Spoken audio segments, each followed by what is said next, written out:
Bismillahirrahmanirrahim. Assalamualaikum warahmatullahi wabarakatuh. Alhamdulillahirabbil alamin. Alhamdulillahilladzi hadana lihada wa ma kunna linahtadiya laula an hadanallah. Asyhadu an la ilaha illallah wahdahu la syarikalah wa asyhadu anna Muhammadan abduhu wa rasuluhu la nabiyya ba'dah. Radina billahi rabba wa bi Muhammadin nabiyya wa bil islami dina. Rabbi syrah li sadri wa yassir li amri wahlul 'uqdatan min lisani yafqahu qawli. Teman-teman sekalian, para pemuda Bandung dan sekitarnya,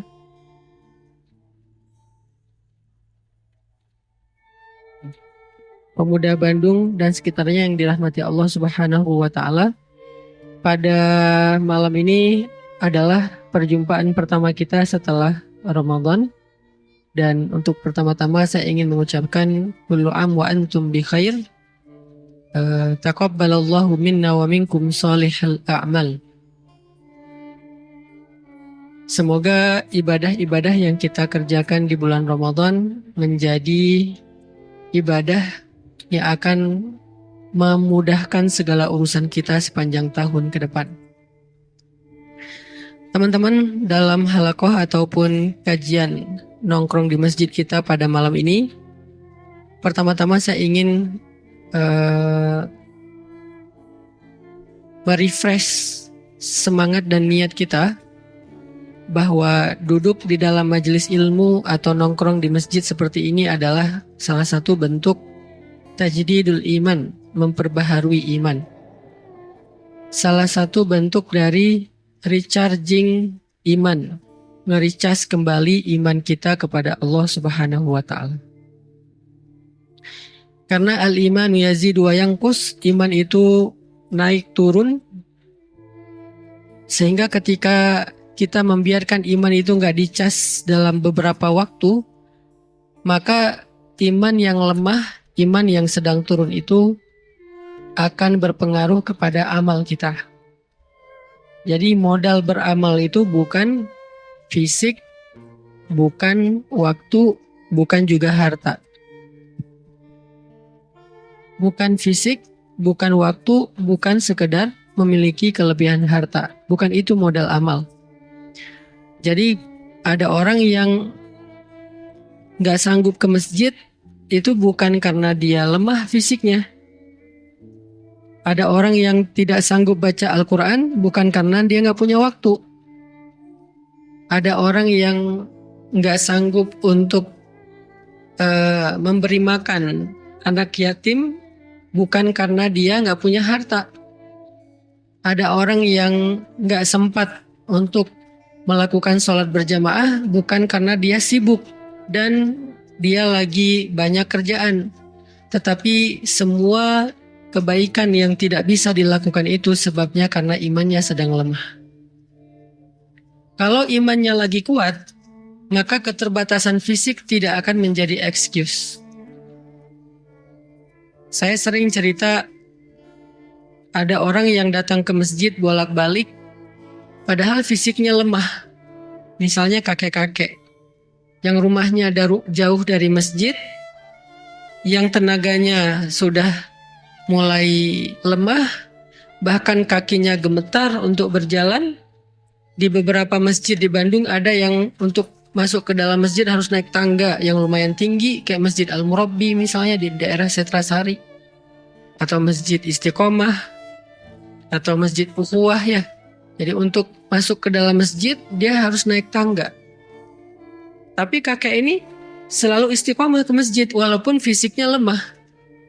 Sedangkan kita anak muda yang fisiknya kuat, yang insya Allah gak akan gemetaran kaki kita kalau naik tangga, ternyata gak sanggup ke masjid seistiqomah kakek ini. Itu menjadi bukti penyebab dari kita tidak beramal bukan soal kuatnya fisik, tapi soal iman. Begitu juga dengan masalah keluangan waktu, masalah kelapangan rezeki, dan lain-lain. Faktor-faktor yang saya sebutkan tadi itu bukan alasan utama seseorang tidak baik dalam beramal. Alasan utama dan yang paling mempengaruhi amal kita itu adalah kondisi iman. Sehingga kalau kita ingin lebih baik lagi dalam amal solih, ingin lebih sempurna lagi dalam ibadah, hal yang harus kita lakukan adalah kita harus rajin-rajin charging iman, memperbaharui iman. Dan charging iman yang paling baik itu dengan cara duduk di dalam majelis ilmu ataupun mendengar nasihat-nasihat yang baik. Itulah kenapa majelis ilmu itu penting dan diadakan secara rutin. Kenapa banyak banget sih kajian-kajian keislaman? Bukan sekedar untuk nambah wawasan sebetulnya. Karena kalau sekedar untuk nambah wawasan, kita bisa baca sendiri. Kalau sekedar untuk nambah wawasan, kita bisa nonton YouTube. Tapi efek kepada hati dan iman itu beda dengan kita duduk di dalam majelis ilmu. Apalagi kita datang dengan persiapan yang baik. Sebelum datang ke majelis ilmu, mandi dulu misalnya. Memang ngaruh Ustadz, ngaruh. Sama kayak kita datang Jumatan dalam keadaan udah mandi, udah bersih-bersih, pakai pakaian yang baik. Kecuali buat teman-teman yang memang gak mungkin melakukan ini karena datang ke majelis ilmu sambil pulang kuliah, pulang kerja, it's okay. Tapi buat kita yang mungkin masih bisa, maka kita persiapkan sebaik mungkin. Hadir dalam majelis ilmu dengan outfit terbaik, dengan kondisi yang nyaman, udah segar, udah mandi, udah relax, bahkan pakai parfum. Karena itu adab duduk dalam majelis ilmu itu memakai parfum agar malaikat di sebelah kita nyaman, termasuk teman yang di sebelah kita. Nah, ini adalah adab yang membuat nanti ilmu itu akan berpengaruh kepada keimanan kita. Kalau cuman sekedar untuk dapatin wawasan, teman-teman udah pasti seringlah mengakses konten-konten di YouTube ataupun di platform-platform sosial media yang lain. Teman-teman bisa aja baca sendiri di Google atau di e-book kalau nggak baca buku yang hard copy. Tapi majelis ilmu punya keajaiban lain dari sekedar berbagi wawasan. Dia ada keberkahan di dalamnya. Yang kita tahu hadisnya, ketika orang berkumpul untuk mencari ilmu dan berzikir kepada Allah, maka malaikat akan menaungi mereka dan berselawat untuk mereka. Itu nggak didapatkan di dalam cara-cara yang lain selain duduk di dalam majelis ilmu. Ternyata iman juga berpengaruh bukan hanya kepada amal kita, tapi iman juga berpengaruh kepada perilaku kita. Dalam Islam iman itu core. Dia itu asalah, dia itu akar dari banyak hal dalam hidup kita. Jadi kalau dibahasakan dengan alam tara kaifa daraballahu masalan kalimatan thayyibah kasyajaratin thayyibah asluha. Asluha itu dari kata asal. Asal itu dari bahasa Arab jadi bahasa Indonesia, asal. Asalnya, asal itu artinya pokoknya atau akarnya. Asluha sabit. Akarnya, asalnya sangat kuat. Apa akar yang sangat kuat ini? Kata ulama tafsir, iman. Jadi sebuah pohon, maka kekuatan itu terletak kepada akar. Kalau akarnya kuat, gimana pun angin mengguncangkan pohon itu, menggoyangkan pohon tersebut, maka pohon itu tidak akan roboh atau tumbang karena akarnya kuat. Akar itu juga yang akan memberikan nutrisi kepada seluruh pohon itu mulai dari batangnya, dahannya, daunnya, buahnya, dan seterusnya. Dari akar. Makanya yang pertama Allah bahas asluha, akarnya, yaitu iman. Ini bahasa analogi atau permisalan di dalam Al-Quran. Kalau kita misalnya memiliki akar iman yang ditanam di dalam hati itu dengan kondisi yang baik, maka insya Allah akar ini akan menyerap ilmu, akan menyerap zikrullah, akan menyerap energi-energi yang baik, akan menyerap semua nutrisi yang baik, lalu disebarkan ke seluruh diri kita dan kehidupan kita. Saya nggak bilang tubuh kita ya, karena hati yang dimaksud di sini bukan organ. Maka akar ini akan mengalirkan, akan menyebarkan nutrisi kebaikan ke seluruh diri kita dan kehidupan kita. Tapi begitu akar ini keropos, begitu akar ini rusak, begitu akar ini nggak kuat, lemah karena cuma satu akar, maka kondisi diri kita dan kehidupan kita juga akan berpengaruh kepada yang tidak baik. Itulah kenapa iman itu harus direfresh. Dia berpengaruh bukan hanya kepada amal solih atau ibadah. Dia bahkan berpengaruh kepada perilaku kita. Kayak gimana maksudnya Ustaz? Iman mempengaruhi behavior, perilaku kita, akhlak kita. Nabi SAW bersabda, "Man kana yu'minu billahi wal yaumil akhir, falyaqul khairan aw liyasmut." Man kana yu'minu billahi wal yaumil akhir, fal yukrim dhaifah. Man kana yu'minu billahi wal yaumil akhir, fal yukrim atau fal yuhsin ila jarih atau fal yukrim jarah. Kalimat awalnya sama, man kana yu'minu billahi wal yaumil akhir. Tapi dampaknya beda-beda. Yang pertama, siapa yang beriman kepada Allah dan hari akhir, hasilnya hendaklah dia berkata-kata baik atau diam. Itu perilaku. Kalimat yang lain, hadis yang lain, siapa yang beriman kepada Allah dan hari akhir, hendaklah dia memuliakan tamunya. Itu juga perilaku. Siapa yang beriman kepada Allah dan hari akhir, hendaklah dia berbuat baik kepada tetangganya. Itu juga perilaku. Artinya perilaku, akhlak, dan karakter kehidupan kita sehari-hari ternyata dipengaruhi oleh kondisi iman. Terutama dalam kondisi-kondisi sulit. Kalau kondisi normal mungkin nggak ketahuan nih betapa penting peran iman dalam mempengaruhi perilaku. Nggak ketahuan kalau kondisi normal. Kayak gini, ini normal nih. Nggak ketahuan. Ketahuannya pas lagi kondisi sulit atau ada ujian. Dalam kehidupan sehari-hari misalnya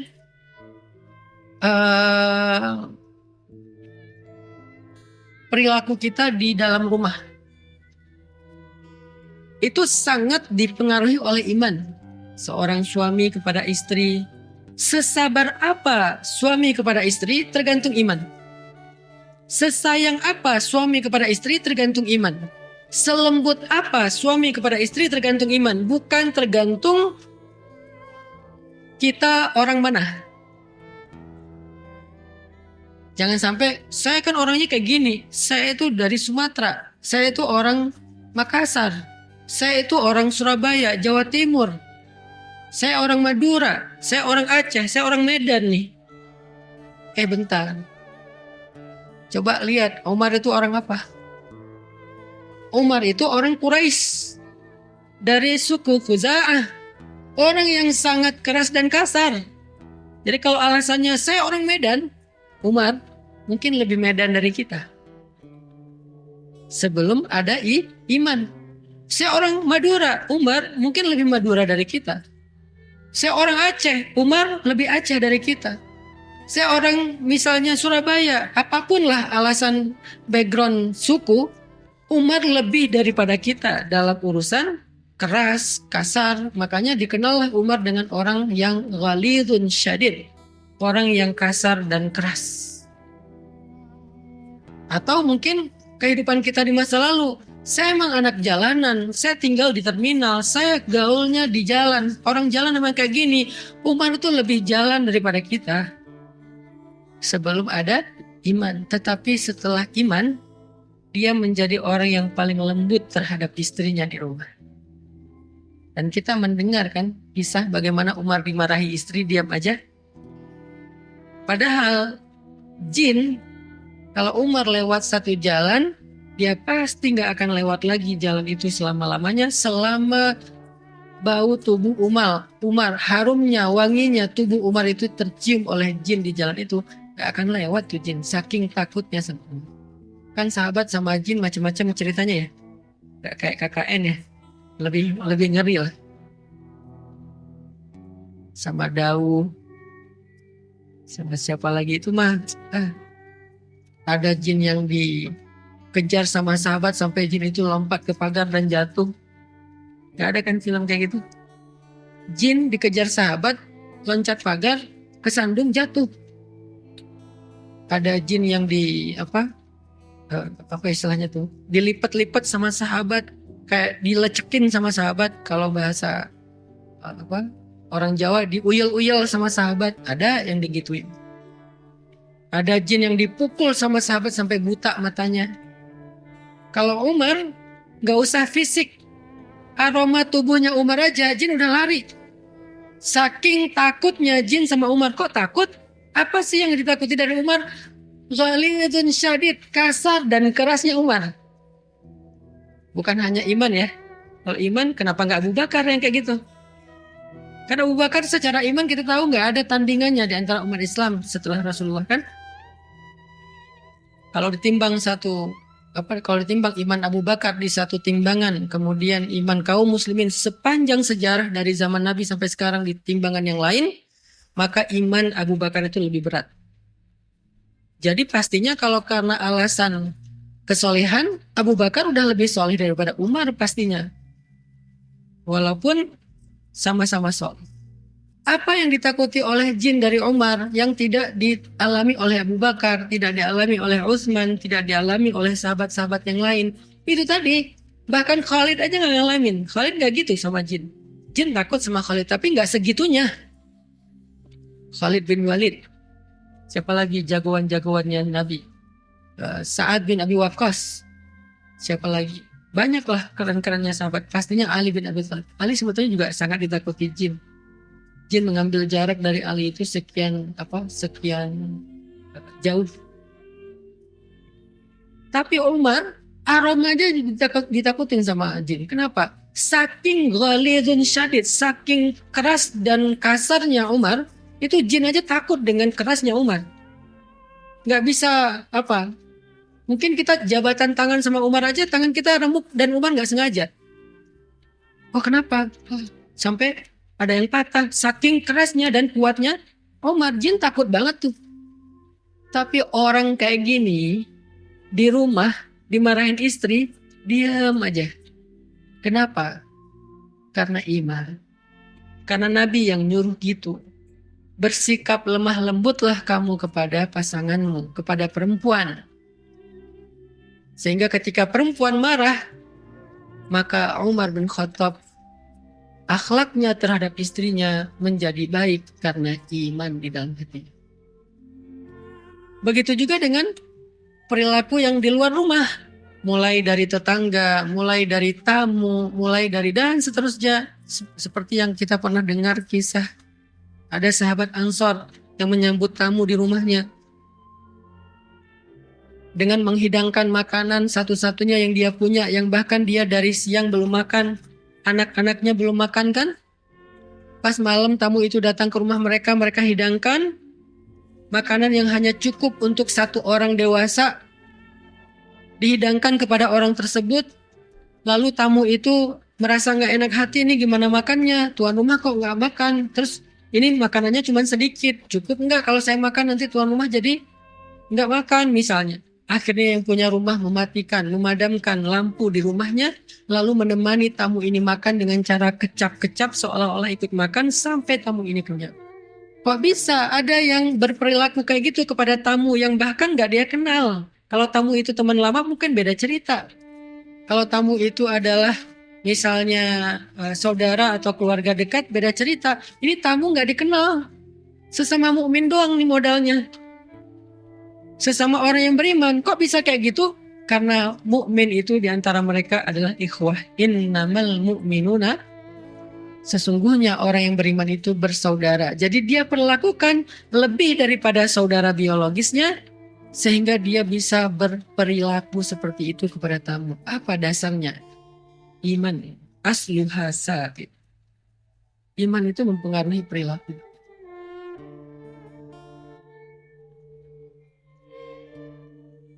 Iman itu mempengaruhi mental. Yang pertama tadi iman mempengaruhi amal solih. Yang kedua iman itu mempengaruhi perilaku. Yang ketiga iman itu mempengaruhi mental. Arti mental, kuat nggak kuatnya kita dalam menghadapi masalah, itu tergantung iman. Ada orang yang masalahnya kecil, tapi dia bilang, kenapa cuman saya yang diginiin Allah? Allah nggak adil. Saya udah nggak kuat lagi. Saya pengen mati aja. Dan seterusnya keluh kesah. Yang seolah-olah dia merasa dialah orang yang paling susah di muka bumi. Sebetulnya dia bukan orang paling susah di muka bumi. Dia lagi lemah iman. Karena kalau dia mau fair, dia mau objektif, pasti dia akan menemukan banyak orang di luar sana yang lebih susah daripada hidupnya. Kehidupan mereka lebih susah daripada kehidupannya tuh banyak di luar sana. Kalau kita mulai sedikit melihat keadaan orang yang di bawah kita, itu nggak perlu susah payah kita untuk menemukan mereka. Ada di mana-mana dan mereka lebih susah daripada kita dalam urusan kehidupan. Sehingga kita nggak layak mengeluh kalau mereka aja nggak ngeluh. Gitu. Sehingga kita nggak boleh berputus asa kalau mereka aja masih berusaha. Sehingga kita nggak boleh menyerah kalau mereka aja masih berjuang. Karena mereka lebih susah dari kita. Tapi kenapa kita berkeluh kesah seolah-olah kita merasa orang yang paling susah dalam hidup di dunia? Iman. Mentalnya nggak kuat.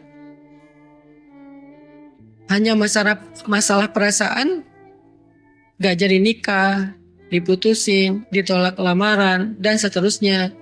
Dicuekin, gak diberikan harapan, atau malah ditikung temen dalam urusan perasaan nih. Apa yang menjadikan seseorang bertahan, survive, bahkan kemudian sukses, sementara yang lain hampir bunuh diri, ada yang bahkan bunuh diri terus gak berhasil. Apa yang membedakan mereka? Apakah masalahnya? Enggak. Masalahnya hampir sama di antara mereka. Yang membedakan mereka, kekuatan iman yang mempengaruhi mental mereka. Jadi kalau hari ini banyak yang mengalami masalah mental atau mental illness, apapun namanya, mau bipolar, mau skizo, mau apapun namanya, maka harusnya hal yang perlu kita kuatkan adalah akar dari diri kita. Akar dari diri kita itu ada di dalam hati, namanya iman. Itu yang harus dikuatkan. Namanya masalah, semua kita punya masalah pasti. Ustadz punya masalah, pasti punya. Masalah kita itu setiap hari, cuman ada yang masalahnya pas satu fase masalahnya kayak naik banget, jadi banyak banget masalah kayak nggak beres-beres, ada aja bertubi-tubi, ada fase yang landai, tapi tetap ada masalah, cuman nggak seperti yang fase tadi. Ngalamin, semua kita ngalamin, bukan saya doang, bukan teman-teman doang, kita semua ngalamin fase kayak gitu. Apa yang membuat bertahan? Dalam rumah tangga nih, buat yang udah nikah. Ada fase ketika kayaknya lagi nyaman, tiba-tiba turun sampai nggak kebayang di bawahnya tuh. Kayak nggak kebayang, aduh kok berat banget, aduh kok sesek banget, kayak orang nyelam. Ada kalanya lagi kayak terbang gitu, slow, santai, bisa lihat view yang indah. Ada kalanya turun tapi masih nyaman karena ada di daratan atau di permukaan air. Ada kalanya nyelamnya cuma 5 meter, enak juga. 10 meter, 20 meter, udah mulai kayak ditekan, sesek, sakit kepala, telinga bunyi nguing-nguing, ya. Ada kalanya yang seperti itu, sehingga pengen nyerah, pengen naik ke permukaan cepat-cepat dan ninggalin pasangan kita di bawah. Ada. Apa yang membuat orang bertahan? Iman. Iman kayak gimana maksudnya? Iman yang mengajarkan dia bertahan. Karena iman akan mengatakan, La tayasu min rahmatillah. Jangan berputus asa dari rahmat Allah. Inna nasrallahi qarib. Pertolongan Allah itu sudah dekat. Bertahan, sabar. pertolongan Allah itu sudah dekat. Allah itu pasti nolong hambanya yang sabar. Gak mungkin dianggurin, gak mungkin ditinggalin, gak mungkin dicuekin, tuh gak mungkin. Iman yang bilang kayak gitu, gak mungkin. Ketika kita mengatakan, kok bisa sih Allah ninggalin saya? Pasti bukan iman yang ngomong itu. Yang ngomong itu siapa? Syak, keraguan. Kan lawannya iman keraguan kan?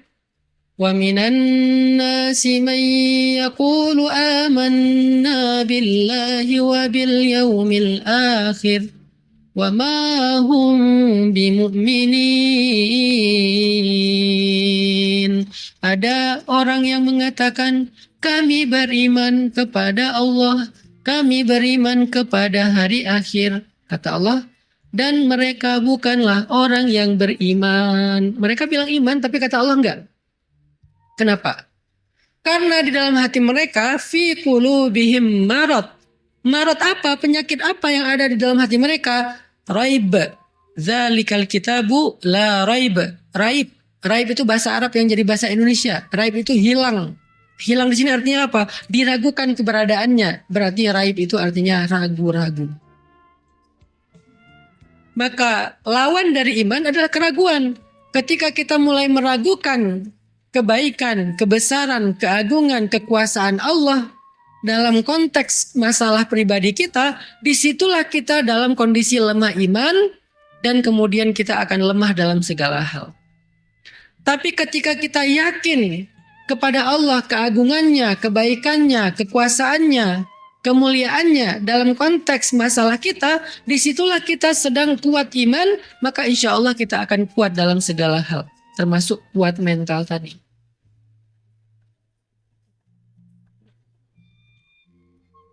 Yang pernah saya alamin itu salah satunya adalah ujian dalam masalah keluarga misalnya. Itu kalau misalnya nggak kuat, itu udah selesai. Tapi karena kita bertahan, pokoknya saya nggak akan pernah ninggalin pasangan saya, pokoknya saya nggak akan berhenti untuk memberikan nafkah terbaik kepada pasangan saya, gimana pun cara berjuangnya, mau berdarah-darah, mau kayak gimana, terus bertahan. Dan setelah beberapa waktu, Allah yang menentukan waktunya, bukan kita ya. Jangan sampai saya akan bertahan tapi dengan syarat setahun.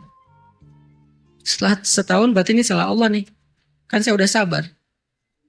Bukan kita yang menentukan waktunya. Makanya ketika para sahabat bertanya, mata nasrullah, kapan datangnya pertolongan Allah? Allah tetap gak jawab besok. Allah tetap gak jawab nanti malam. Allah tetap gak jawab besok pagi atau kapan waktu yang spesifik, yang jelas gitu, enggak. Allah bilangnya ala inna nasrullahi qarib, udah dekat.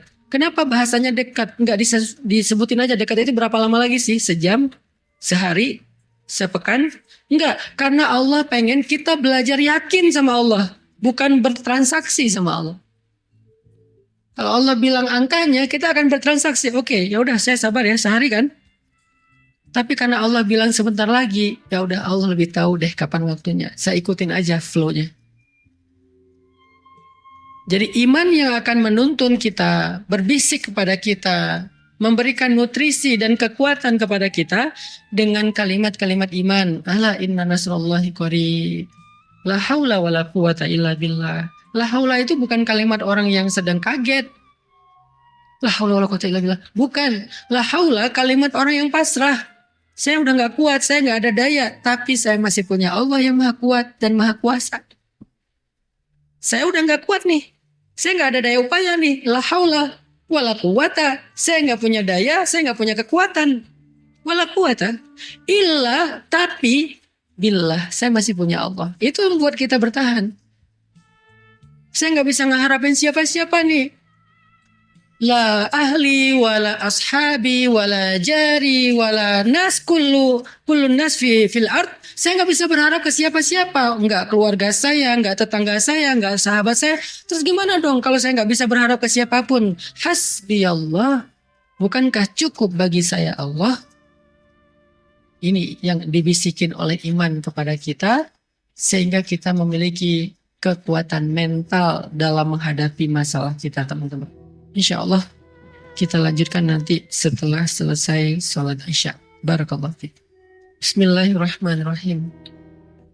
Teman-teman, yang dirahmati Allah Subhanahu wa taala, kita lanjutkan pembahasan tentang iman. Karena ini adalah pertemuan pertama kita setelah Lebaran, saya berharap prolog ini bisa menjadi penyemangat buat kita untuk selalu hadir dalam kajian-kajian kita ke depannya, bukan hanya di Masjid Nurul Falah, nanti juga kita adakan kalau memang sudah waktunya, sudah siap di pesantren Cilengkrang, kemudian juga di masjid-masjid yang lain. Kita tadi membahas bagaimana iman itu mempengaruhi amal kita, ibadah kita, termasuk kayak orang yang bersedekah. Orang yang bersedekah itu berapa jumlah sedekahnya itu tergantung iman.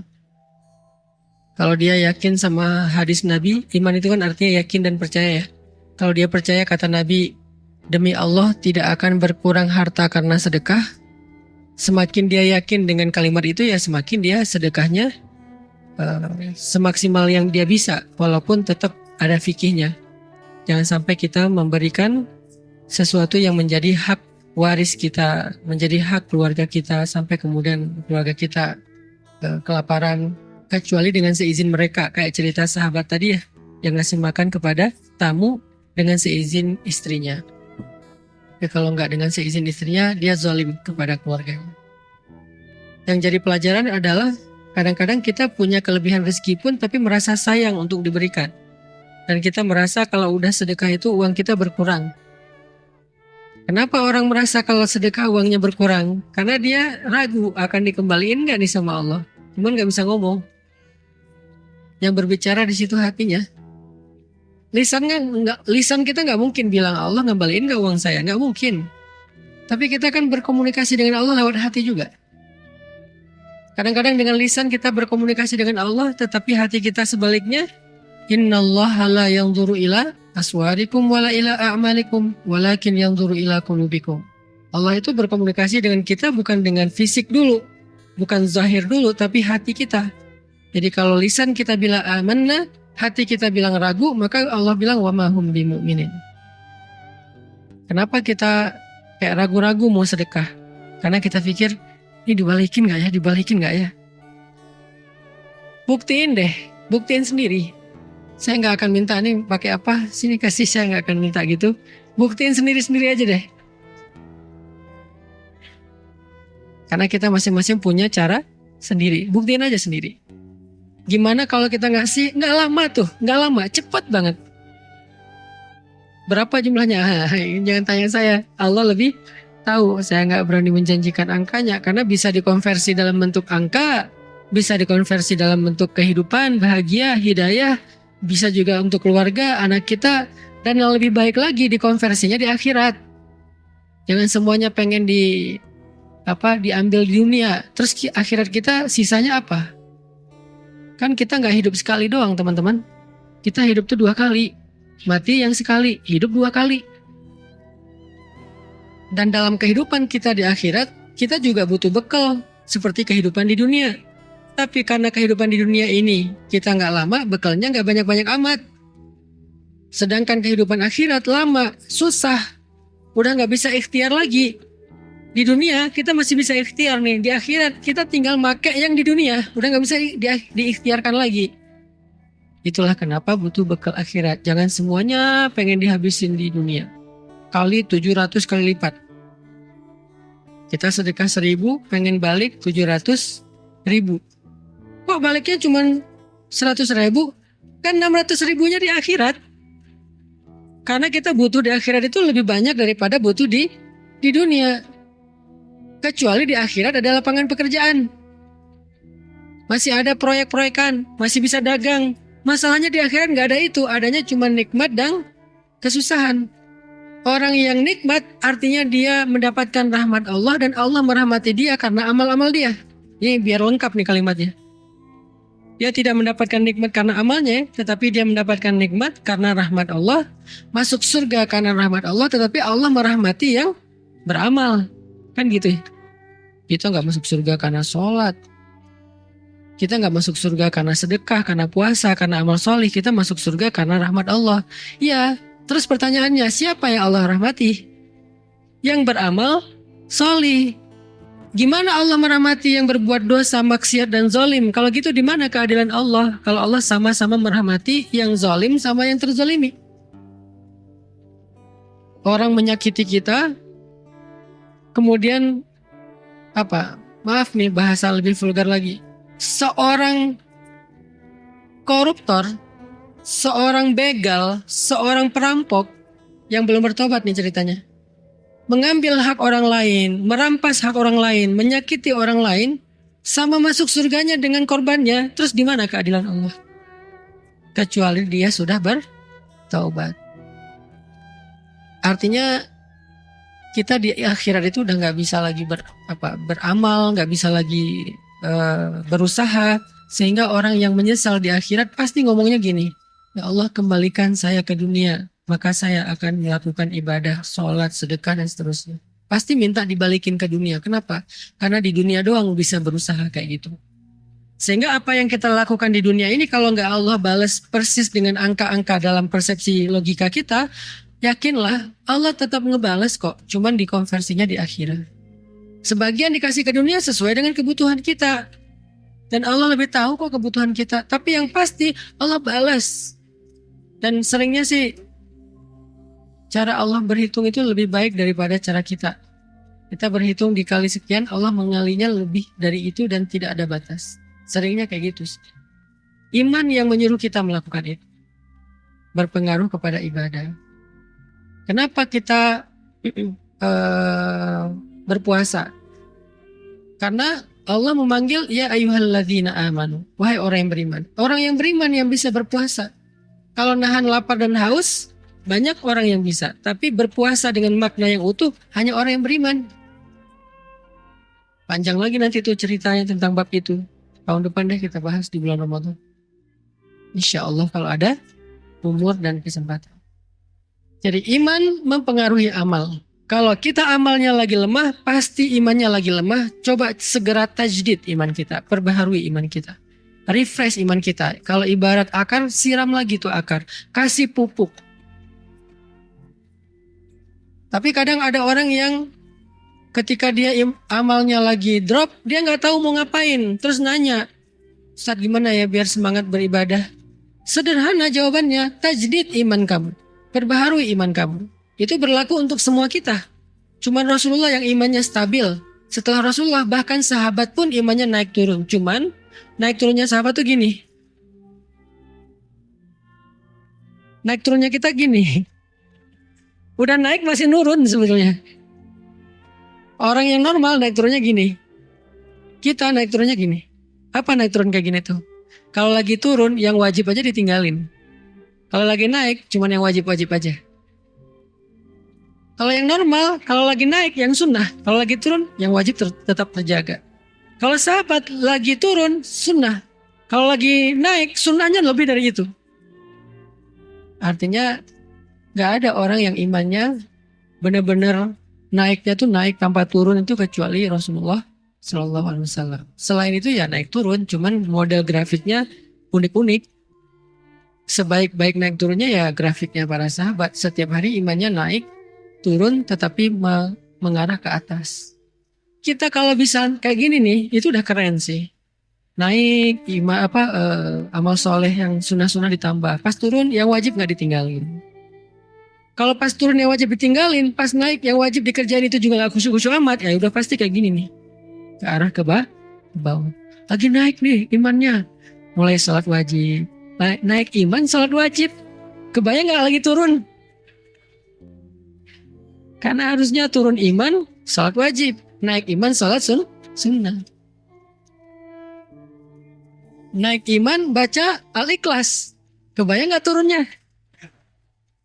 Lagi alhamdulillah lagi semangat nih. Qul huwallahu ahad.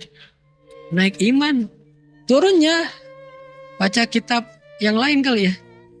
Nah, ini artinya iman mempengaruhi ibadah. Iman mempengaruhi perilaku tadi. Kayak misalnya Abu Bakar pernah marah sama orang. Gara-gara apa marah? Gara-gara ya wajar semarah. Gara-gara orang itu memfitnah putri kesayangan Abu Bakar dengan fitnah yang keji, yaitu selingkuh atau zina. Lebih parahnya lagi, orang itu ternyata selama ini sering dibantu sama Abu Bakar. Seringnya bukan berarti seminggu sekali, hampir setiap hari dibantu sama Abu Bakar. Dibantu ini, dibantu itu, terus saja. Bahkan bisa dibilang dia udah kayak dinafkahi Abu Bakar tuh. Tega-teganya memfitnah Aisyah. Marah Abu Bakar, sumpah demi Allah saya nggak akan bantu dia lagi. Wajar sih, kalau kita mungkin lebih dari itu. Karena anaknya difitnah. Ternyata turun ayat menegur Abu Bakar. Apakah kamu nggak suka jika Allah memaafkan kesalahanmu? Maka maafkanlah. Kalau pengen dimaafin sama Allah. Langsung pas dengar ayat itu Abu Bakar mengatakan bala ya Rabb, tentu ya Allah saya suka kalau saya dimaafkan, kalau dosa saya diampuni maka saya akan maafkan. Pulang ke rumah ngambil semua yang baik-baik, gandum terbaik, korma terbaik, apalagi roti terbaik diambil, baju terbaik dibawa ke rumah orang tersebut, dia hadiahkan, dia sedekahkan, dia bilang, kalau kamu butuh apa-apa bilang ke saya, mulai hari ini saya akan memberikan kamu kebaikan 2 kali lipat daripada sebelumnya. Apa yang membuat Abu Bakar mampu memaafkan, bahkan kemudian berbuat baik kepada orang tersebut? Iman. Iman gimana? Iman percaya dengan perintah Allah, dengan seruan Allah di dalam Al-Quran, dan tidak ada di dalamnya kecuali kebaikan. Allah yang nyuruh. Allah yang nyuruh maafin, udah maafin. Kalau Allah bilang jangan maafin, ya nggak maafin. Ini kita kebalik. Yang Allah suruh apa? Perangi, yang Allah suruh cegah, yang Allah suruh hindari, malah kita bela. Yang Allah suruh sayangi, malah kita abaikan. Ini kan kebalik. Makanya hidup kita susah, hidup kita banyak keanehan. Sekarang penyakit muncul macam-macam penyakit. Karena kita membiarkan apa yang Allah marah. LGBT, korupsi, kriminal, anak muda di jalan bawa senjata tajam, nebas siapapun yang dia temui menjadi kebanggaan. Parah pokoknya. Sehingga butuh ada dakwah kayak gini, ngajak anak muda balik ke masjid. Sebelum pandemi kan udah mulai agak melandai nih kriminalitasnya. Gak ada begal segala macam kan ya. Tapi gara-gara 2 tahun gak ada pengajian, gak ada solusi selain pengajian dan masjid. Peraturan nggak bisa, susah. Makanya selain mengandalkan pemerintah, mengandalkan aturan penegak hukum, salah satu yang perlu sangat diandalkan selain itu juga adalah masjid dan dakwah, pembinaan umat. Tapi kalau pembinaan umat ini malah dicurigai, dihalang-halangi, dibubarkan, nah ini berarti dia nggak ada niat baik untuk Indonesia. Dia membiarkan Indonesia semakin kelam. Butuh tajdid iman, karena perilaku itu tergantung iman. Di jalan, kenapa sekarang banyak adegan orang ribut, terus keserempet dikit ribut, motor nabrak mobil lari, kan mobil susah ngejar. Dia nggak percaya kalau kita nabrak mobil, mobilnya lecet, dia rugi 20.000 beli kumpon, kita akan dibalas sama Allah senilai itu, mungkin lebih dari itu kalau dia doanya lebih parah. Rugi ya Allah saya 20.000, balikin 2 juta. Kan ngeri tuh. Saya pernah keserempet naik motor yang bawa asisten saya. Karena mobil di depan yang bawa ibu-ibu, mungkin dia juga terlalu dekat. Gimana kita yang nabrak, kita yang salah lah ya. Tiba-tiba nabrak pakai ban depan kan. Cuman ngegores-gores biasa lah. Pakai kumpon yang putih, gak usah yang merah juga beres sebetulnya. Tapi si ibu minta KTP. Mana KTP-nya? Bu, saya tanggung jawab. Kalau perlu saya cariin kumpon sekarang nih. Enggak, saya minta KTP. Buat apa? Takut masnya lari. Kalau lari, saya tadi udah lari. Kalau mau lari, saya udah lari. Ibu nggak bakal ngejar saya. Orang saya naik motor, macet lagi tuh daerah Setiabudi. Nggak mungkin ibu bisa ngejar saya. Kalau mau lari, saya bisa lari dari tadi. Saya berhenti karena saya nggak mau nanti Allah mengambil dari hak saya yang lebih gede dari ini. Saya takut sama Allah, saya bilang. Akhirnya dia tahu kalau saya ustadz, akhirnya minta maaf, udah beres, damai. Rugi kan, harusnya udah saya ganti tuh, ujung-ujungnya ganti sendiri kan. Kena ceramah. Artinya iman itu menahan kita dari marah, dari mengambil hak orang lain. Iman menahan kita dari mencuri, Dan iman itu bukan wawasan agama, teman-teman. Tolong kita jadikan sesuatu yang garis bawahi. Kok bisa tuh ada ustadz, kok bisa ada penceramah, kok bisa ada orang yang ilmu agamanya banyak tapi melakukan hal yang aneh-aneh sekarang? Mereka punya wawasan tetapi mereka bermasalah dengan iman. Karena wawasan agama tidak selalu berbanding lurus dengan iman. Bisa jadi orang yang wawasannya pas-pasan, imannya lebih tinggi daripada orang yang wawasannya tuh lekoh banget ilmu syariatnya. Sering teman-teman yang udah hijrah kayak gini, bisa jadi ibadah teman-teman saya yakin jauh lebih dahsyat daripada ibadah saya. Itu bukan bisa jadi, pasti itu. Karena pas baru hijrah ngerasa banyak dosa, pengen menebus masa lalu, akhirnya ibadahnya dipol-polin, gaspol. Sedangkan saya atau ustadz mungkin ngerasa udah sering beramal, mungkin ya. Akhirnya ya santai aja kita. Buktinya apa? Kalau lagi umroh tuh. Kalau lagi umroh saya selalu kalah sama jamaah saya. Kita ngerasa setahun berapa kali umroh. Jamaah kita ngerasa mungkin umrohnya seumur hidup cuma sekali. Kebayang gak tuh beda spiritnya? Sehingga akhirnya jamaah saya setiap hari cium hajar aswad. Setiap hari tawaf 5 kali. Setiap waktu sholat dia tawaf. Kemudian khatam Al-Quran selama 10 hari di sana pas lagi umroh. Pas saya dengar lagi di ruang makan kan kita suka ngobrol tuh. Alhamdulillah Ustaz hari ini cium hajar aswad. Oh Masya Allah ibu, perasaan saya udah berapa kali umroh belum pernah. Kenapa Ustadz kalah sama dia? Karena ilmu agama tidak selalu berbanding lurus dengan iman. Makanya yang kita lagi belajar di sini bukan wawasan. Teman-teman kalau mau dapat ilmu agama lebih, bukan belajar ke saya, belajar ke Ustadz Abdul Somad, belajar ke Ustadz Ali Hidayat, belajar ke Gus Baha. Ini kan orang-orang yang fakih dan alim di bidang agama. Kalau saya cuma seorang dai, bisa ngajak untuk nge-refresh iman, semangat iman tentang kebesaran Allah. Karena kita belajar iman, biar naik nih iman kita. Kalau iman naik, insya Allah amal, perilaku, mental menjadi lebih baik. Jadi teman-teman jangan heran ya kalau misalnya ada ustadz, apapun namanya, kiai atau habib, dia orang yang tahu banget ilmu agama, halal haram kok melakukan hal yang aneh. Itu dia punya wawasan tetapi tidak punya iman. Itu juga sangat kita sayangkan. Makanya yang kita coba duduk dalam majelis ilmu itu tujuannya pengen belajar iman. Belajar iman itu isinya apa Ustadz? Belajar kebesaran Allah. Udah itu aja. Saya nggak mau memperluas pembahasan kemana-mana. Saya nggak bahas tentang fikih. Karena fikih akan mudah ketika kita beriman. Fikih terasa jadi beban dan berat kalau iman kita lemah. Kenapa 13 tahun di Mekah fikih belum terlalu kompleks? Ayat-ayat syariat belum turun kecuali sedikit sekali. Kenapa? Karena sahabat sedang dibina dulu imannya selama 13 tahun. Begitu nanti sampai ke Madinah hijrah, turun ayat syariat, ini boleh, ini nggak boleh, ini halal, ini haram, ini lakukan, ini tinggalkan. Semuanya menjadi mudah buat mereka hasil dari kekuatan iman selama 13 tahun. Tapi kalau dibalik fasenya, baru belajar langsung, baru masuk Islam langsung, lakukan ini, berat, nggak akan kuat. Muncullah, Islam mah beban. Saya nggak berani hijrah, belum siap. Saya belum siap untuk ini, belum siap untuk itu. Yang belum siap itu bukan apa-apa, imannya yang belum siap. Maka yuk kita belajar iman, supaya buruan bisa siap. Kenapa ada orang yang meninggalkan satu pekerjaan, yang orang lain itu menginginkan pekerjaannya? Karena di dalamnya ada syubhat. Kalau karena di dalamnya ada syubhat, orang lain kok mau yang syubhat? Karena iman.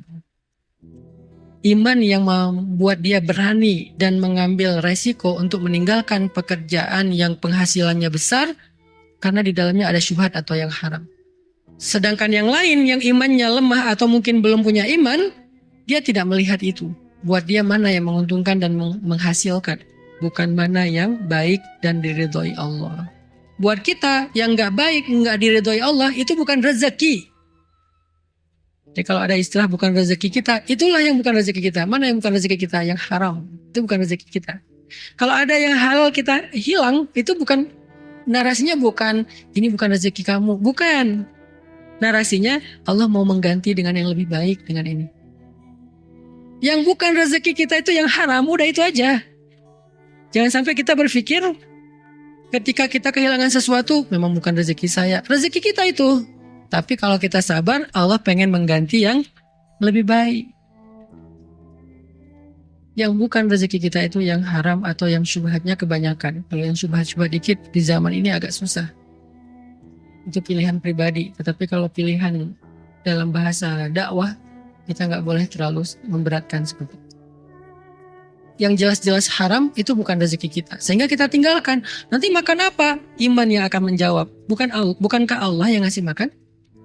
Sehingga ketika seorang ulama ahli ibadah berangkat haji, setelah istri dan anak-anaknya ridho, tidak meninggalkan nafkah kecuali untuk kebutuhan 3 hari. Lalu ketika mereka udah lapar, istrinya ngeluh kepada anak perempuannya, kamu sih yang menyemangati ayah buat haji. Akhirnya sekarang kita nggak tahu mau makan apa, nggak ada yang menafkahi kita. Anak perempuannya yang solehan nanya kepada ibunya, ya ummah, wahai ibu, ayah kita itu Ar-Razzaq atau Akilur Rizki, pemberi rezeki atau pemakan rezeki. Ayah itu pemakan rezeki atau pemberi rezeki? Kata ibunya, ya sama dengan kita, Akilur Rizqo, Akilur Rizki, dia pemakan rezeki, sama dengan kita, bukan Razzaq, bukan pemberi rezeki. Kalau gitu wahai ummah, pemakan rezeki telah pergi, tetapi pemberi rezeki tidak akan pernah meninggalkan kita. Ini kalimat iman yang membuat seseorang kuat. Yang saya sering kali bilang, kenapa Ustadz berangkat ke Mesir padahal nggak punya modal apa-apa, bahkan nggak bawa uang serupiah pun. Iman yang mengatakan ke saya, yang ngasih saya makan di Indonesia dengan yang ngasih saya makan di Mesir, Allahnya sama. Berangkat aja. Tapi setelah ikhtiar maksimal ya, ikhtiar ngumpulin duit, akhirnya ada duit habis buat pakai beli visa dan tiket. Udah nggak ada lagi sisa. Ya udah berangkat karena udah azam, sudah ikhtiarnya maksimal. Fa idza faraghta fansab wa ila rabbika farghab. Iman yang nyuruh kita, teman. Memaafkan, iman yang nyuruh kita. Menyambung silaturahim yang terputus, iman juga yang nyuruh. Kalau pakai hawa nafsu dan ego nih, nggak bakal kita kayak gitu. Misalnya pakai ego nih, ada keluarga besar, karena silaturahim kan berlakunya dalam keluarga kan. Ada keluarga kita, apa sepupu, atau paman, atau ponakan, atau ipar, atau siapapun lah keluarga besar. Ada yang kita nggak srek sama dia, terus sempat ribut, udah gitu putus hubungan. Nggak ada di grup keluarga besar, kemudian nggak pernah chat, nggak mau tahu, kalau lebaran nggak mau ketemu, dan seterusnya lah, terputus. Kita orang yang merasa marah sama dia ngerasa nggak akan rela saya nyambung silaturahim sama dia. Dia jahat banget sama saya, jahat sama keluarga saya, jahat sama ibu saya, jahat sama istri saya. Pokoknya saya udah nggak nganggap dia lagi nih keluarga. Tapi karena ada hadis qudsi di mana Allah berfirman ketika amal manusia dinaikkan kepada Allah setiap hari Senin dan hari Kamis dan setiap pagi dan petang. Maka kemudian Allah berfirman, amhilu hadzain hatta yastaliha. Anziru hadzain hatta yastaliha. Tahan amal 2 orang ini sampai mereka berdamai. Kalau mereka masih terputus silaturahim, amal mereka tergantung antara langit dan bumi. Kalau mereka wafat, meninggal dalam keadaan silaturahimnya masih terputus, maka amalannya akan berguguran, tidak bernilai di mata Allah. Karena kita yakin dengan itu, kita paksakan diri kita lawan ego kita datang menyambung orang yang memutuskan kita di antara keluarga. Sil man qata'aka, sambunglah orang yang memutuskanmu. Jadi silaturahim itu bukan bertamu, teman-teman. Lagi ngapain? Lagi silaturahim. Bukan itu silaturahim. Kenapa silaturahim itu pahalanya gede banget? Karena bukan sekedar bertamu. Kalau sekedar bertamu pahalanya gede, mudah banget ya. Silaturahim itu amalan istimewa karena emang susah. Apa silaturahim itu? Silman qata'aka, sambunglah yang memutuskan. Tapi di sini maksudnya keluarga ya, bukan yang lain. Saya pengen silaturahim sama kamu. Itu nggak ada hadisnya tuh. Nggak boleh loh kita memutuskan silaturahim. Sering kan kayak gitu ya. Pas diputusin bilang, nggak boleh memutuskan silaturahim loh. Emang lo siapanya gua? Sepupu bukan, adik bukan, paman bukan ya. Kan orang lain. Di situ nggak berlaku silaturahim. Kalaupun berlaku dalam kebaikan, bukan dalam masalah pacaran, berlakunya ukhuwah, islahu dzatil bain, bukan silaturahmi. Silaturahmi berlakunya dalam keluarga. Kepada siapa objeknya? Bukan yang lagi nyaman, yang nggak nyaman itulah objeknya. Kalau silaturahim hanya memilih yang nyaman-nyaman, itu bukan sedang menyambung yang terputus, itu sedang menjaga persaudaraan. Bagus juga, cuman bukan hadis silaturahmi.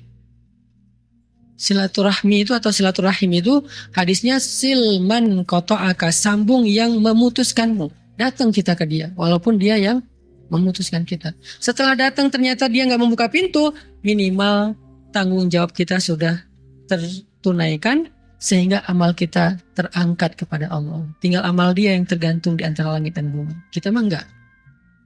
Tapi kalau kita nahan ego, kita mau menjaga ego, maka dua-duanya tergantung di antara langit dan bumi. Siapa yang menyuruh kita berbesar hati, lapang dada, ringan bebannya iman? Alam nashrah laka sadrak. Bukankah kami telah melapangkan dadamu? Apalagi? Alam nashrah laka sadrak. Wa wada'na anka wizrak. Kami turunkan bebanmu. Alladzi anqadha dhahrak. Yang memberatkan punggungmu. Wa rafa'na laka dzikrak. Dan kami tinggikan derajatmu. Kayak gimana cara biar dada kita lapang? Apa arti dada lapang, teman-teman? Ada yang tahu nggak? Apa arti dada lapang? Apa? Gak ada beban? Bukan. Karena kalau ada ikhlas, beda. Apa? Memaafkan. Ridho. Oke. Semuanya mirip-mirip. Dada lapang itu artinya di dalam hati kita muat kesalahan-kesalahan orang lain dan tidak membebani kita. Kesalahan orang lain itu masih masuk dalam hati kita, tidak bikin kita sesek. Itu namanya lapang dada. Kalau satu ujian, satu musibah, satu kesalahan orang lain udah bisa bikin kita nyesek, itu sempit dadanya tuh. Maka dia perlu banyak-banyak berdoa, Rabbi syrah li sadri, ya Allah lapangkan dada saya, Rabbi syrah li sadri. Itu bukan doa sebelum ngomong doang itu. Sebelum ceramah, sebelum public speaking, sebelum ketemu orang, Rabbi syrah li sadri wa yassir li amri. Bukan doa buat itu doang. Ketika kita ngerasa satu kesalahan pasangan kita udah bikin kita nyesek, pasti dada kita sempit. Ustaz gak ngerasain sih. Bentar. Kadang ada masalah kecil, tapi kita ngerasanya udah besar. Kenapa? Karena tempat di dada kita kecil. Kadang ada masalah besar, tapi rasanya kecil, karena tempat di dalam hati kita itu lapang. Contoh, ruang masjid ini. Ruang masjid ini kalau diisi 1.000 orang, kira-kira gak usah 1.000 orang deh. Diisi 100 orang ruang masjid ini. Diisi 100 orang kira-kira rasanya gimana? Nyaman atau sempit? Ini kira-kira berapa orang sini? Lebih kan 100? Sempit gak? Sempit. Kalau sempit tuh duduknya gini. Ini masih bisa duduk lapang, santai. Oke, gak usah 100 orang. 50 orang, sempit gak masjid ini? Bisa selonjoran gak? Kalau 50 orang. Bisa tidur? Bisa. Disardenin aja gini. Dijajar, di soft. Bisa. 100 orang aja sebetulnya masih bisa tidur. Kalau pakai ukuran soft ya. Tapi mungkin agak ngepas. Coba sekarang kita ambil ruangan toilet. Diisi 50 orang. Ternyata masalahnya bukan berapa besar dan kecil masalah, tetapi berapa besar ruang di dalam hati kita. Kalau hati kita selapang-lapangan bola, sekian banyak masalah, sekian banyak ujian, sekian banyak kesalahan, masih kerasa lapang, bukan masalah besar. Tapi karena hati kita sempit, sesempit toilet, 2-3 masalah, itu udah sesek tuh. Makanya orang yang alam nasyrah laka sadrak berarti orang yang siap dengan berbagai macam masalah karena dadanya lapang. Nabi itu syarhus sadar banget, lapang banget dadanya. Sehingga beliau nggak mudah terganggu dengan omongan orang-orang lain. Yang buat Nabi sedih itu bukan celaan mereka. Nabi nggak terpengaruh dengan celaan mereka.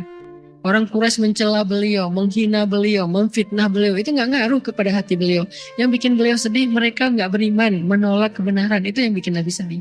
Nabi sedih untuk mereka, bukan untuk dirinya. Jadi jangan pernah, Nabi juga kan sedih Ustaz kalau dicela. Enggak. Kata siapa Nabi sedih kalau dicela? Nabi sedih kepada orang yang mencela, bukan karena celaannya. Kalau kita sedih karena celaannya, orang itu celaka, senang kita. Nabi sedih karena tahu orang yang mencela itu akan celaka. Yang dicela itu kekasih Allah. Dan Allah tuh gak ridho banget kekasihnya dicela. Sama kayak kita, kekasih kita dicela, keluarga kita, orang yang kita sayangi dicela. Kita gak ridho, apalagi Allah. Nabi takut itu sama orang itu. Kasihan dia mencela saya. Ntar kalau Allah marah gimana? Kasihan dia menghina saya. Ntar kalau Allah murka gimana? Nabi kasihan sama dia, makanya sedih. Bukan karena beliau dicela. Jadi jangan pakai dalil Nabi juga kan sedih kalau dicela. Nggak sedih Nabi itu kalau dicela. Kok bisa sih Nabi nahan? Kok bisa sih Nabi kuat dengan semua perilaku nggak nyaman di sekitarnya? Karena syarhus sadar, lapang dada Nabi itu. Bagaimana Nabi kok bisa lapang dadanya? Baca satu surat sebelum surat itu. Surat Ad-Duha. Ma wadda'aka rabbuka wa ma qala. Allah nggak pernah ninggalin kamu. Itu modalnya ya, yakin iman. Alam yajidaka yatiman fa'awa, wa wajadaka dhallan fahada, wa wajadaka ailan fa'aghna. Itu iman. Jadi surat Ad-Duha Allah lagi ngajarin Nabi tentang iman, percaya, berserah sama Allah. Hasilnya surat Al-Insyirah atau Asyarah, lapang dada, menjadi ringan beban di punggungnya. Kita belum apa-apa udah kebeban. Beban itu artinya tanggung jawab. Baru dikasih tanggung jawab sedikit udah merasa, aduh saya nggak sanggup. Baru dikasih amanah dakwah sedikit, aduh saya nggak mampu. Kenapa kita ngerasa lemah dan tidak sanggup mengambil beban? Karena kita tidak percaya Allah. Kalau kita percaya Allah, kita ambil tuh beban. Di dalam dakwah pemuda hijrah saya udah sering mentarbiyah para santri-santri tarbiyah. Kalau Allah kasih kita beban, ambil aja. Nanti Allah mampukan. Kayak sekarang sekolah rimba gratis. Orang heran, sekolah gratis Ustaz, gratis, benar-benar gratis, benar-benar gratis. Pendaftarannya aja nggak ada biaya, apalagi pembangunan, SPP nggak ada itu. Sekarang udah masuk angkatan kedua. Beban nggak? Beban lah. Terus beban itu saya timpakan ke guru? Enggak juga lah, guru mah tetap profesional di atas UMR. Gak boleh gurunya mentang-mentang yayasan dapat beban sekolah gratis, ya guru ikhlas aja ya. Kan kita sekolah gratis. Saya nggak mau gitu. Terus siapa yang ambil beban? Saya bersama tim saya di yayasan. Kita harus ambil beban ini. Biar saya yang cari nafkahnya. Mereka biar fokus mengajar. Anak-anak biar fokus belajar. Saya cari nafkah sebagai ayah misalnya. Anak saya belajar, istri saya yang penting ngurus rumah, ayahnya cari nafkah. Kan kita sebagai laki-laki kan gitu kan, rijal. Salah satu di antara karakteristik rijal, cowok, kesatria, kuwatut tahammul, kuat mengangkat beban. Makin besar beban yang dia angkat, berarti dia kesatria sejati. Kalau kita bilang kita kesatria tapi nggak ada beban dalam hidup yang kita angkat, kita bukan kesatria, kita manusia biasa. Sampai kapan Ustadz? Ada yang bilang gini, biasanya sih cuma tahun pertama doang untuk branding, engagement. Nanti tahun kedua mulai bayar, tahun kesekian bayarnya mahal. Sampai saat ini saya masih berpikir, insya Allah selama saya mampu dan saya yakin Allah akan memampukan, itu akan gratis saja sampai kuliah. Saya pengen membuktikan ya, sekolah gratis yang berkualitas itu bisa kita wujudkan kok dengan dakwah. Tapi berkualitas bukan berarti gratis terus cuma pakai garasi orang, nggak ada tuh. Gratis berkualitas. Lahannya 9 hektar. Kemudian konsepnya alam, setiap anak dikasih satu coupling tanah buat mereka farming. Nanti kita sedang cari domba-domba yang bagus buat satu anak tuh megang satu domba. Jadi namanya farming dan mengurus ternak itu bukan simulasi pas lagi mau menjelang liburan doang sesekali. Terus masuk dalam foto, ini sekolah kami ada program ini. Enggak, setiap hari ada. Saya bilang kepada kepala sekolah, kalau boleh saya meminta setiap hari ada farming, setiap hari, karena itulah pendidikan sejatinya, bukan cuma teori. Ini kita lagi nyari vendor yang cocok buat bikin kolam renang, coba sekolah gratis ada kolam renang, kolam ikan 2, kemudian ada ternak domba, ada ternak ayam, ada farming, 1 orang 1 kapling. Kalau lagi panen, mereka ambil itu daun sayur dari kaplingnya, bawa pulang ke rumah hadiah buat ibu. Mama, Umi, ibu, ini hadiah dari aku, dari kebun di sekolah. Gratis. Gak bayar. Dapat telur kampung dari ayam yang diternak, bawa pulang ayam. Pakai pita, ikat. Mama, pulang sekolah bawa hadiah. Mana sekolah kayak gitu coba? Yang bayar sekian puluh juta aja belum tentu bisa kayak gitu kan? Akhirnya karena di sekolah nggak ada program kayak gitu, pergi ke mall, ke PVJ, cuma mau ngasih makan kelinci. Bayar pula. Udah kita yang ngasih makan, bayar. Tapi kan namanya juga objek wisata ya, wajar. Nah, ada berkuda, ada stable. Ada stable sendiri, bisa berkuda sendiri. Silakan. Di program nanti jadwalnya, biar teratur. Belajar berkuda gratis. Coba teman-teman sekali berkuda bayar berapa? Gak usah di jauh-jauh Cisangkuy deh. 1 putaran doang. Yang ada kuda yang dikasih pelana yang bendera Amerika itu. 1 putaran 50.000. Itu bukan belajar berkuda. Itu lagi pengen tahu rasanya naik kuda. Nggak jadi bisa berkuda. Kalau di kita emang dilatih sama seorang pelatih berkuda sampai anak-anak ini harapannya kelas 6 SD nanti target saya. Mereka itu udah bisa berkuda dengan gallop, udah canter, udah lari. Udah benar-benar bisa berkuda. Karena itu bukan atlet ya. Itu skill wajibnya cowok. Khususnya cowok. Kalau cewek sunnah boleh. Kalau bisa lebih bagus, nggak bisa nggak apa-apa. Cowok harus. Berenang harus bisa berenang. Gratis. Itu namanya beban. Kok Ustaz ngambil kayak gitu? Sementara finansial pemuda hijrah juga nggak gede-gede amat. Belum tentu siap sekian tahun. Saya punya keyakinan kalau kita udah ambil beban, Allah akan kuatkan. Kekuatan apa? Pundak kita ini tergantung beban yang kita pikul dalam konteks agama. Sehingga kalau kita nggak berani ngambil beban, ya kita selamanya ngerasa belum siap, belum mampu, nggak bisa, dan seterusnya. Begitu kita ambil beban, tiba-tiba sanggup. Itu yang saya lakukan dalam keluarga. Ketika ada keluarga misalnya saudara, ipar, sepupu, dan seterusnya ada kebutuhan apa, kita coba ambil bebannya. Ya udah nggak apa-apa, nanti biar saya aja. Emangnya saya punya, belum tentu saya kelebihan harta juga. Tapi setelah itu Allah ganti. Ternyata ngeri gantinya tuh. Apa yang membuat kita mau mengambil beban teman-teman? Iman. Makanya belajar iman ini kunci segala sesuatu. Emang akar kehidupan dan diri kita. Asluha sabit. Kalau udah asluha sabit, far'uha fis sama. Nanti dahannya menjulang sampai ke langit. Tu'ti ukulaha kullahinin biizni rabbiha. Buah dan daunnya akan lebat sekali dan memberikan hasil setiap waktu dengan izin Allah. Itu efek dari akar iman. Jadi belajar iman itu penting. Gara-gara belajar iman, kita akhirnya jadi berani melakukan hal-hal yang orang lain gak berani. Kita jadi mampu melakukan hal-hal yang orang lain gak mampu. Termasuk tadi masalah mental. Kita bertahan dengan hal yang orang lain gak bertahan. Aku gak habis pikir kok dia kuat ya, kok dia sabar ya. Iman, siapa dia? Bilal. Sampai orang-orang Quraisy pun bertanya, aku takut dia akan mati. Ketika lagi nonton live streaming Bilal disiksa, ada viewers yang komen, aku takut dia mati. Terus viewer yang lain nanya, siapa yang kamu maksud? Yang lain yang tadi pertama bilang, aku takut Umayyah yang mati, bukan Bilal. Ternyata yang ditakutkan akan celaka dan mati ketika dalam adegan penyiksaan Bilal bukan Bilal, tapi Umayyahnya. Kok bisa Umayyah yang ditakuti, yang dikhawatirin, yang dikasihani? Karena terlihat Umayyah yang menyiksa Bilal, dia yang tersiksa. Umayyah menyiksa Bilal, tapi yang tersiksa Umayyah sendiri. Capek dia nyiksa Bilal. Bilalnya tidak terlihat kayak keberatan atau merasa terbeban atau apa, walaupun sakit ya, tetapi dia tidak terlihat di matanya, di pandangan matanya bahwa dia itu benar-benar tersiksa, enggak. Tapi dia kuat dan menikmati siksaan itu, walaupun berdarah, sakit, dia berteriak, tapi dia menikmati. Bahkan dia selangkah pun enggak mau memberikan kepada Umayyah apa yang Umayyah minta. Apa modal Bilal bertahan seperti gunung?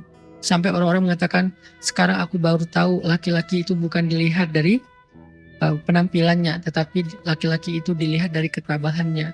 Dan aku baru tahu sekarang Bilal lebih kuat dari semua laki-laki sempurna yang ada di Mekah. Jadi gunung, teguh banget, tabah banget. Apa modalnya? Kita tahu jawabannya.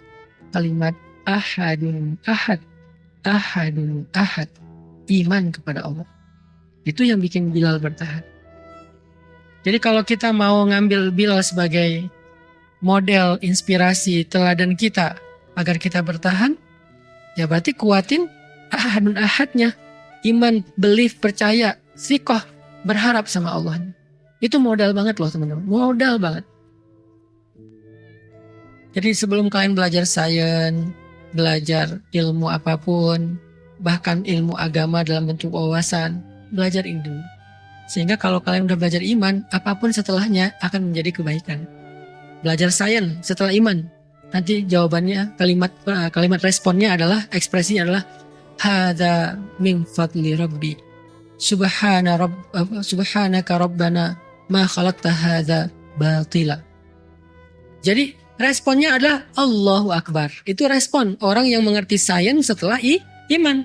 Tapi orang yang mengerti sains tapi nggak ngerti iman, responnya adalah ini adalah fenomena alam.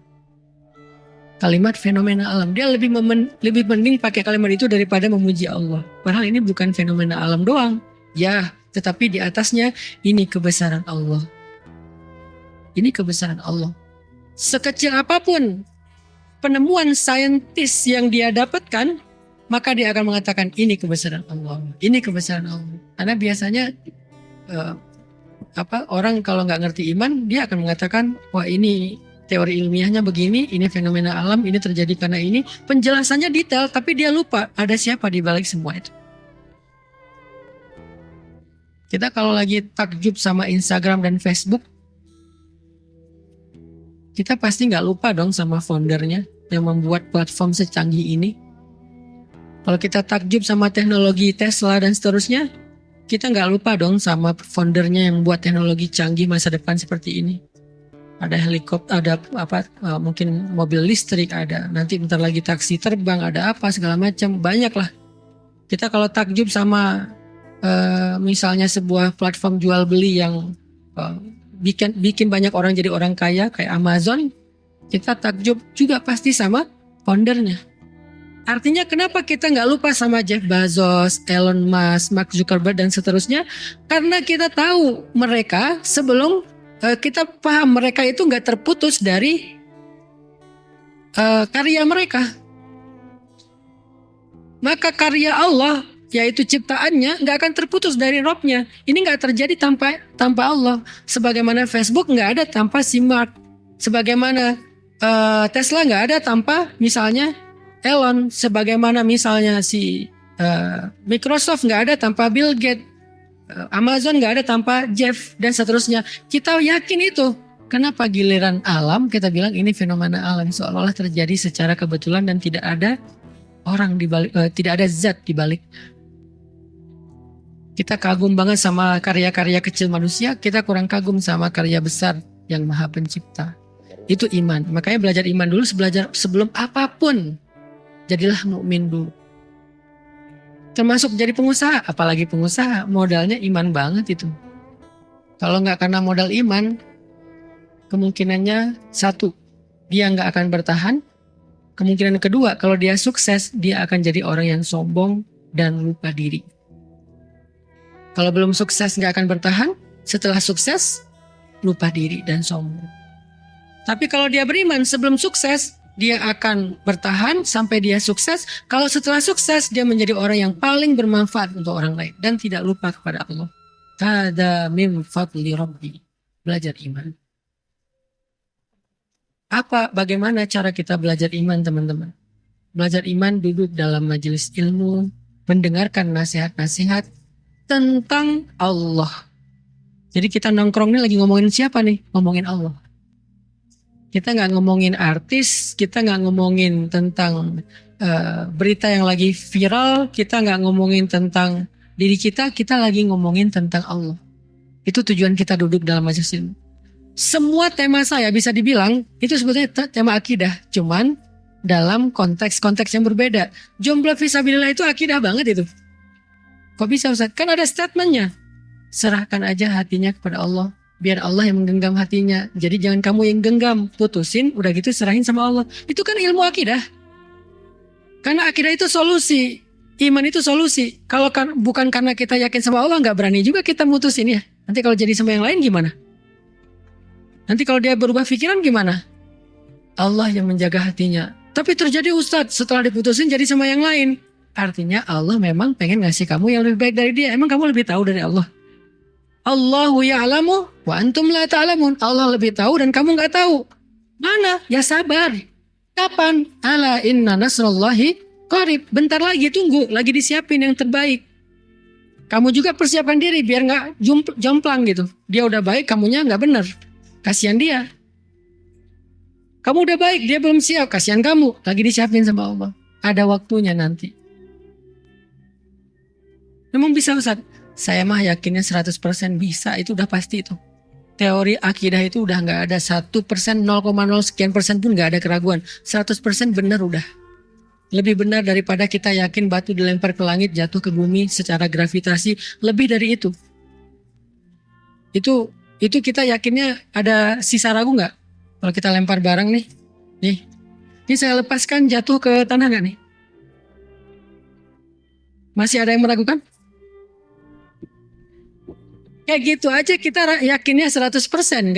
Gara-gara gaya gravitasi. Harusnya kepada Allah kita lebih yakin daripada kepada gravitasi. Berarti gak boleh ada keraguan secuil pun. Yakin banget. Lebih yakin daripada benda yang saya jatuhkan nanti pasti akan jatuh ke tanah atau ke lantai. Lebih yakin dari itu. Kalau lebih yakin dari itu, falimaliyas. Kenapa berkeluh kesah? Kalau lebih yakin dari itu, kenapa harus berkeluh kesah? Udah tenang aja, ada Allah. Itu kan kalimat yang sering-sering saya ulang-ulangi. Jadi kajian saya dari 2015, apapun judulnya, sebetulnya substansinya itu ilmu tentang akidah. Cuma saya nggak suka membahasnya dengan teori rububiyah, uluhiyah, asma, sifat. Kenapa? Karena saya ingin menyederhanakan dan membuatnya mudah untuk kita paham. Kalau mau bahas kayak gitu bisa. Kita tinggal buka kitab akidah, kita tinggal ikutin kurikulum tentang bab akidah, ma'rifatullah, banyak. Nah, kita juga dulu waktu di pondok 6 tahun belajar itu. Terus di Al-Azhar belajar itu juga. Tapi kenapa nggak dibahas kayak gitu aja? Kalau dibahas kayak gitu, segmentasi saya bukan orang yang baru hijrah dan baru mau hijrah. Tapi segmen saya udah lama belajar akidah dan mereka nggak butuh dakwah saya. Yang butuh dakwah saya orang pengen pulang ke Allah tapi nggak tahu jalan. Mereka tuh pengen pulang sama Allah tapi nggak tahu jalan. Jalan yang ditunjukin sama yang lainnya itu nggak kebaca sama mereka, ribet. Baca mapnya tapi saya nggak ngerti nih map ini apa. Mereka butuh map yang sederhana tapi sampai. Gitu kan? Sehingga kita sederhanakan bahasanya. Kebayang nggak teman-teman pakai mobil yang di dashboard atau head unitnya itu bahasa Cina? Ada kan yang mobil build up tuh bahasa Jepang, bahasa Cina. Mau mencet oke aja kita bingung. Mana nih oke-nya? Kita cari yang paling kecil. Biasanya oke kan 2 huruf tuh. Cari yang simbol-simbolnya sederhana, klik. Ternyata itu cancel. Bisa juga kayak gitu. Artinya karena kita nggak ngerti, kita nggak bisa pakai. Makanya butuh penterjemah yang bisa menerjemahkan ilmu yang sangat luas, yang sangat istimewa ini dalam bahasa yang sederhana. Ilmunya nggak sederhana sih. Teorinya nggak sederhana, tapi harus ada terjemah yang sederhana. Itu yang kenapa saya bicara akidah. Tapi harus ada terjemah. Nanti kita bahas Asmaul Husna misalnya. Gimana cara memahami Al-Quddus dalam konteks anak muda? Gimana memahami Al-Wahhab dalam konteks daily life kita? Gimana memahami tentang Al-Malik dalam konteks kehidupan sehari-hari kita? Itu kan memahaminya tentang akidah. Cuman pembahasannya yang harus praktis. Jadi ada action orientednya. Harus bisa langsung diamalkan. Jadi yuk sama-sama kita duduk dalam majelis ini ke depan. Nanti saya serahkan kepada pemuda hijrah mau diadakan 2 minggu sekali atau sebulan sekali. Di hari apa cocoknya, karena sekarang karena udah mulai normal mungkin weekend saya lebih banyak di luar. Semalam jam 3 ya Niko ya, kita baru datang dari Aceh. Ngapain Ustadz ke Aceh? Mau support dakwah Ustadz Amri, karena di Aceh mau bikin kayak pemuda hijrah tapi namanya Akrab. movement anak muda, saya support datang ke Aceh. Nah, sekaligus silaturahim keluarga dan sahabat-sahabat. Setelah ini saya kemana lagi, itu haknya sahabat-sahabat saya, teman-teman kita yang ada di luar. Bandung, karena kita lebih fleksibel, kita bisa weekdays. Mau weekend, silahkan nanti ke pesantren. Jangan hanya karena ada kajian saya, ada kajian yang lain juga. Ketika dibuka, hadir. Oh, belajar sama Ustadz Aslam, belajar sama Ustadz Imam, belajar sama Ustadz siapa lagi. Karena kita insya Allah punya banyak guru-guru yang akan mengajarkan kita. Belajar tahsin dan Al-Quran sama Syekh Yazin. Sehingga nanti kita terus mengasah iman kita. Kalau bisa pas belajar kayak gitu, minta nasihat iman aja sedikit.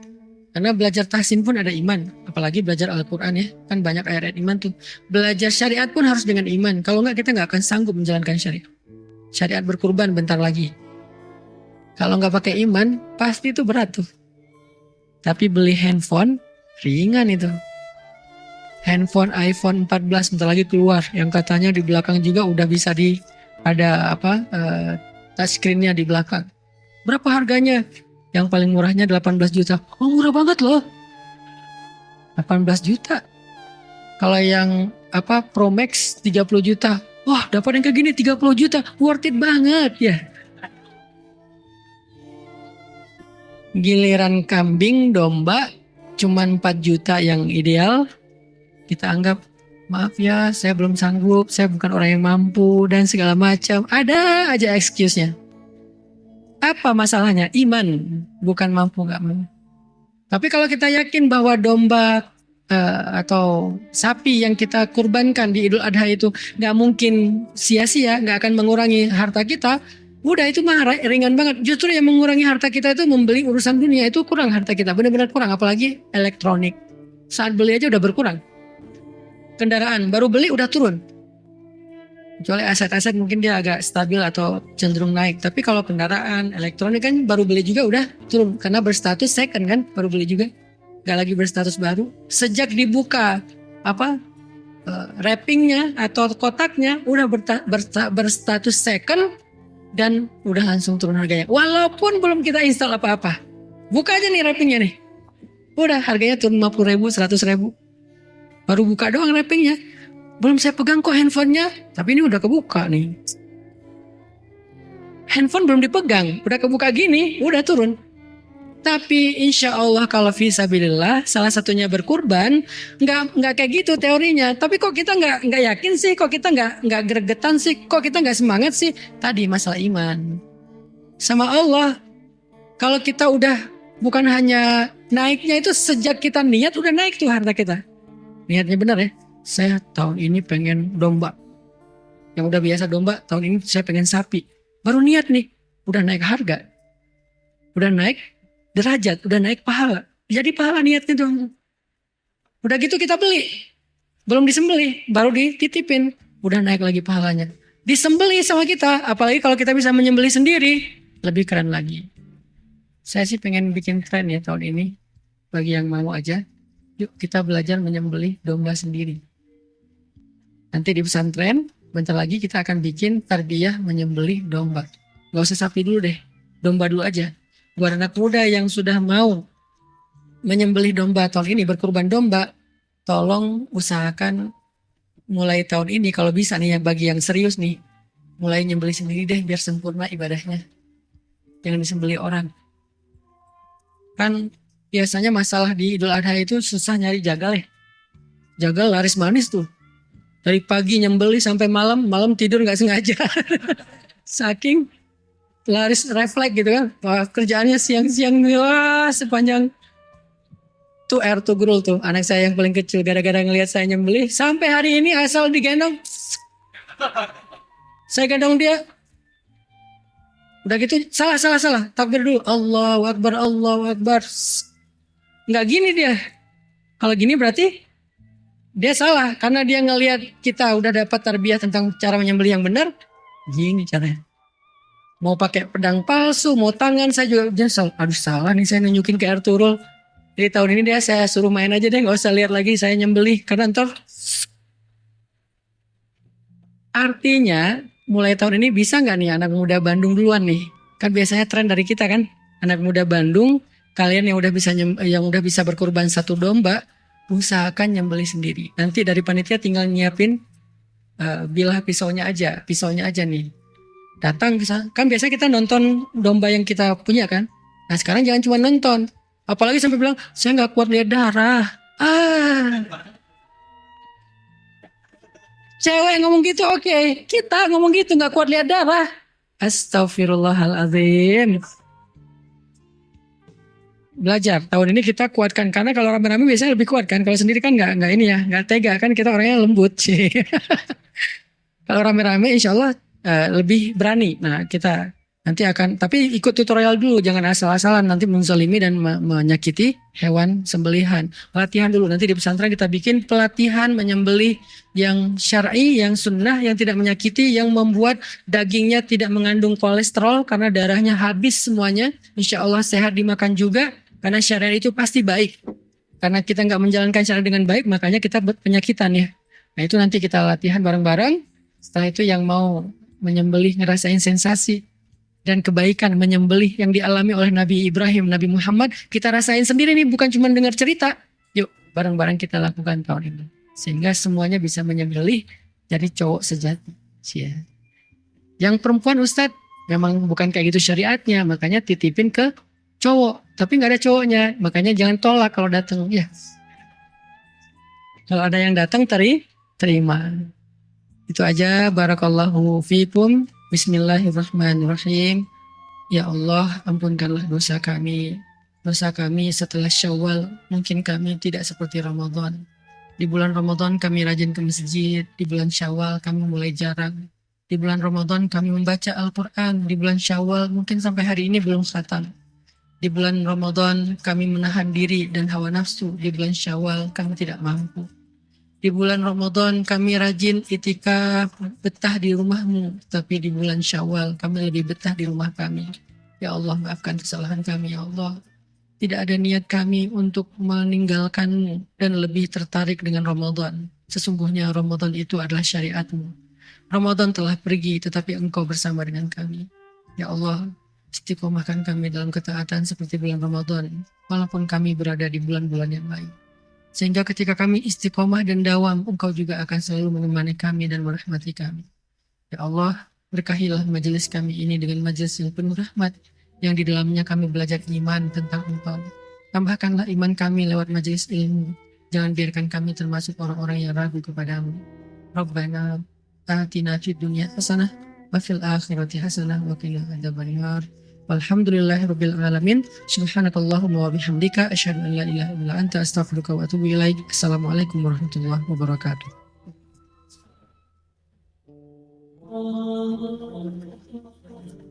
Orang gak bakalan kecewa kalau bersandar kepada Allah. Itu gak bakalan. Bahkan kita bisa bilang mustahil.